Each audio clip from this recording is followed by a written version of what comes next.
So before we get into the inductions, I just have to cover with you how you know the person in front of you is going into hypnosis.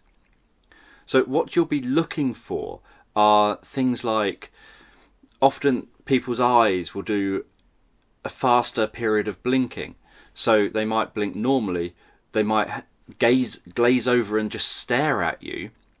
But just at that point where they're going into hypnosis, normally they do a couple of fast blinks. And I would say that with nearly everyone I've hypnotised, I've seen that as a stage. So any one thing doesn't mean this person is being hypnotised. What you're going to do is look for a cluster of things that make you think, this person is responding. As I've mentioned, responsivity is a huge part of hypnosis. So if you talk about somebody going deeper into hypnosis, you want to know, is this person responding? So you might see, for example, their breathing, and you can watch the breathing by seeing shoulders rise and fall, seeing the chest go in and out, the sides move in and out, so you can recognise and notice how someone's breathing. And if they're responding, then when you talk about going deeper, they might take a longer and deeper breath. As they go deeper and become more absorbed in hypnosis, often blood flow starts happening to the face and the face starts going pinker or redder. As I say, the eyes will often glaze over if their eyes are open, and they'll be staring into space. They'll often do this period of quick blinking. The pupils will get larger as they relax.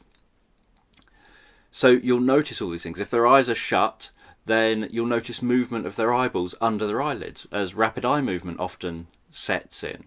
So you'll be looking for these kind of signs, and the more of them you see, the more confident you can be that this person is in hypnosis. The most important thing, though, is responsivity. So I indirectly test for responsivity by doing things like saying, and you can head down deeper into this. And because I say head down, if they're responding to the words I'm saying, not consciously but unconsciously, then their head will nod forward, their head will move down, because that's what I've suggested. So I'll use words like that as a way of indirectly testing whether this person is in a responsive state where they're responding to me and going deeper and deeper into hypnosis.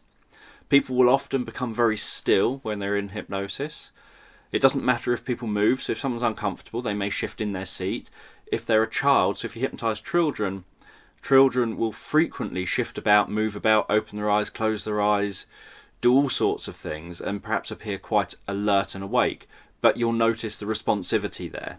So you'll be able to do some responsivity testing, and that you'll see that they're responding to what it is that you're saying and doing. But for adults, largely, most adults will become reasonably still, and they'll only move if perhaps they're really uncomfortable in their seating position or whatever it happens to be. But largely they'll become very, very motionless.